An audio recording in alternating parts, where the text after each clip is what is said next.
और अब बात उस राम मंदिर की जिसका उद्घोष वर्ष 2024 की शुरुआत के साथ पूरे देश में और प्रबल हो गया है।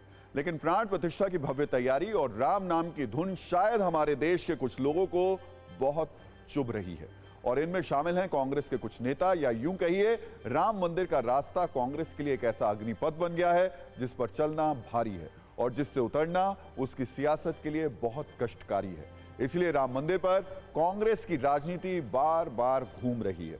तभी तो एक और कांग्रेस अध्यक्ष और कई बड़े नेता कहते हैं कि वो राम मंदिर के पक्ष में हैं, तो कांग्रेस में ही कुछ ऐसे भी नेता हैं जो प्रभु राम के नाम पर अपनी राजनीति चमकाने के लिए विवादित बयानों के चैंपियन बन रहे हैं।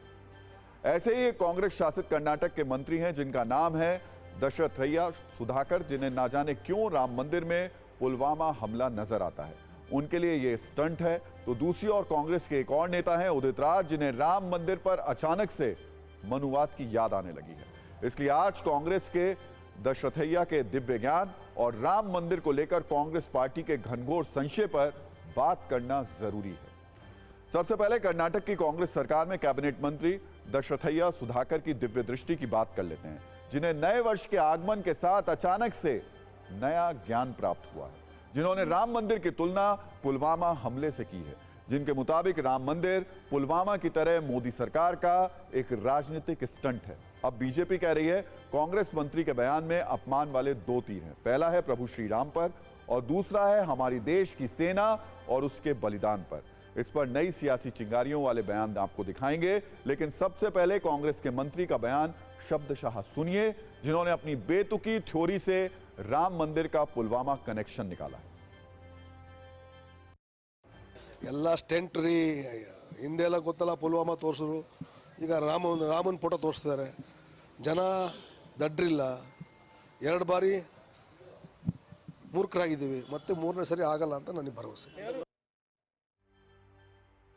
अब पता नहीं कांग्रेस के मंत्री को यह ज्ञान किसी व्हाट्सएप यूनिवर्सिटी से प्राप्त हुआ या ये उनकी अंतरात्मा की वो आवाज है जो कांग्रेस के लिए नई मुसीबत बन गई है। वैसे मुसीबत से याद आया, आज उदित राज ने भी राम मंदिर को लेकर कुछ ऐसा कहा जिससे कांग्रेस का सिरदर्द थोड़ा और बढ़ गया है। आज अचानक से उदित राज को राम मंदिर को लेकर मनुवाद का स्मरण होने लगा। आज उदित राज ने अपने सोशल मीडिया अकाउंट एक्स पर एक ट्वीट किया जिसमें लिखा, मतलब 500 वर्ष बाद मनुवाद की वापसी हो रही है। जब इस पर बीजेपी ने कांग्रेस पर जुबानी तीर चलाने शुरू किए तो उदित राज ने फुल स्पीड में यू टर्न ले लिया, वो भी आपको दिखाएंगे। लेकिन फिलहाल तो राममय माहौल में बीजेपी को कांग्रेस के दो नेताओं के बयान से बड़ा मुद्दा मिल गया है। वो कह रही है यही राम मंदिर पर कांग्रेस का असली चाल, चरित्र और चेहरा है। इन आरोपों में बहुत आग है। इसी पर पहले आपको एक रील दिखा देते हैं।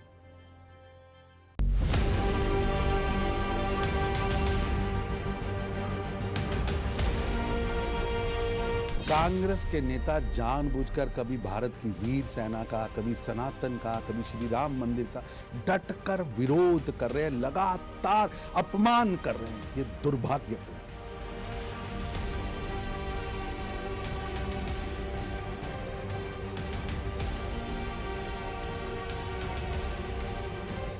ये साफ है कि ये लोग भारत की संस्कृति का, सनातन का, इस सब का विरोध करते हैं। ये करते रहेंगे, लेकिन उससे कोई फर्क पड़ने वाला नहीं है।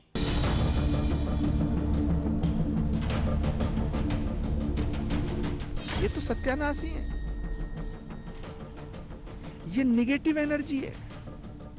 लोकतंत्र में निगेटिविटी की गुंजाइश नहीं है। ये तो नकारात्मक लोग हैं, ये तो नास्तिक लोग हैं। कुछ जो राम का विरोध करे वो नास्तिक।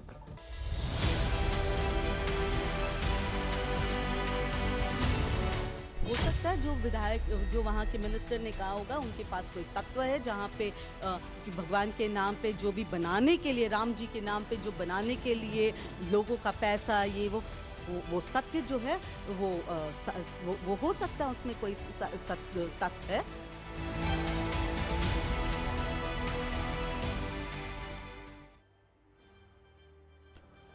अब जब कांग्रेस नेता उदित राज को लगा कि उनके बयान से पार्टी फंसती दिखाई दे रही है तो उनके सुर अचानक बदल गए और उन्होंने अपने बयान के मायने भी बदल डाले।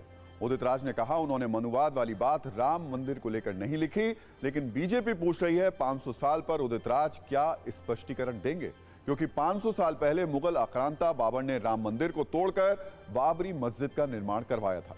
बीजेपी ने इसी 500 साल को उदित राज के बयान से जोड़कर राम मंदिर वाला एंगल निकाल लिया है। हालांकि उदित राज अपनी सफाई में क्या कह रहे हैं ये भी सुन लेते हैं।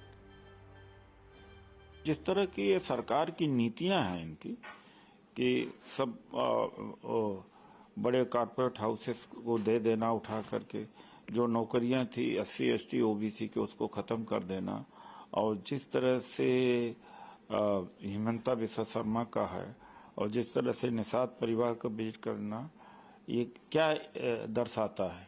हमने तो इसके लिए कहा ये अयोध्या में जो राम मंदिर से उसको जोड़ के क्यों कह रहे हैं लोग? तो एक और कांग्रेस के मंत्री राम मंदिर पर देश के करोड़ों राम भक्तों की आस्था पर कुठाराघात करने वाले बयान दे रहे हैं, तो दूसरी ओर कांग्रेस ये भी संदेश देने की कोशिश में है कि राम मंदिर के निर्माण से उसके भी दिल में हर्षोल्लास के गीत बज रहे हैं। 24 के चुनावी सीजन में कांग्रेस दिखाना चाहती है कि राम जितने बीजेपी के हैं उतने ही कांग्रेस के भी हैं। तभी तो हिमाचल के मुख्यमंत्री सुखविंदर सिंह सुक्खू ने राम मंदिर को लेकर नया ऐलान कर दिया है। सुक्खू ने कहा कि उन्हें राम मंदिर की प्राण प्रतिष्ठा में जाने का न्योता मिले या ना मिले, वो अयोध्या जरूर जाएंगे। वैसे नोट करने वाली बात यह भी है कि प्राण प्रतिष्ठा का निमंत्रण कांग्रेस के अध्यक्ष मल्लिकार्जुन खड़गे और सोनिया गांधी को जरूर भेजा गया है, लेकिन अब तक 22 जनवरी को दोनों भव्य समारोह में जाएंगे या नहीं ये क्लियर नहीं है। लेकिन हिमाचल के सीएम सुक्खू प्राण प्रतिष्ठा में जाने की इतनी जिद क्यों कर रहे हैं ये भी सुन लेते हैं। ये कोई अयोध्या से इनविटेशन नहीं आया है, और अयोध्या से इनविटेशन ना भी आए, राम हमारी आस्था के केंद्र है, हमारे आदर्श है, और हमारे उनकी जो मर्यादा पुरुषोत्तम राम हैं, जो उन्होंने जो हमें प्रेरणा उनके जो ग्रंथों से हमें मिलती है, हम सब लोग उन अयोध्या में राम मंदिर बना है, उस दृष्टिकोण से जब भी कोई इनविटेशन आएगा या इनविटेशन नहीं भी आता है तो भी हमारा ये दायित्व बनता है कि हम सब लोग उनकी जो दिखाए हुए रास्ते उस पर चले।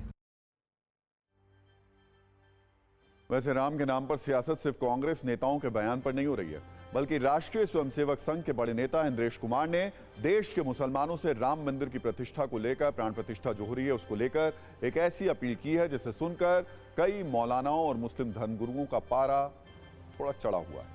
दरअसल आरएसएस के इंद्रेश कुमार ने कहा कि अयोध्या में प्रभु श्री राम की प्राण प्रतिष्ठा से सभी धर्म के लोगों को जुड़ना चाहिए। इसके लिए उन्होंने मुस्लिम समुदाय से अपील की है कि वो भी 22 जनवरी को श्री राम, जय राम का जाप करें। ये जाप देश की सभी मस्जिदों, दरगाहों और मदरसों में किया जाए और 11 बार प्रभु श्री राम का नाम लिखा जाए। इस पर हमने आज देश के मुस्लिम समुदाय के लोगों से भी बात की, कई मौलानाओं की राय जानी। उनका क्या कहना है ये देखने से पहले हम इंद्रेश कुमार का आपको बयान सुनवा देते हैं। 22 जनवरी को मुस्लिम मंच ने अपील की है कि उस दिन दरगाहों में, मकतबों में, मदरसों के अंदर, मस्जिदों के अंदर, और वह भी उस दिन कहीं ना कहीं चाहे 11 बार करें चाहे एक मन का करें, श्री राम, जय राम, जय जय राम करें।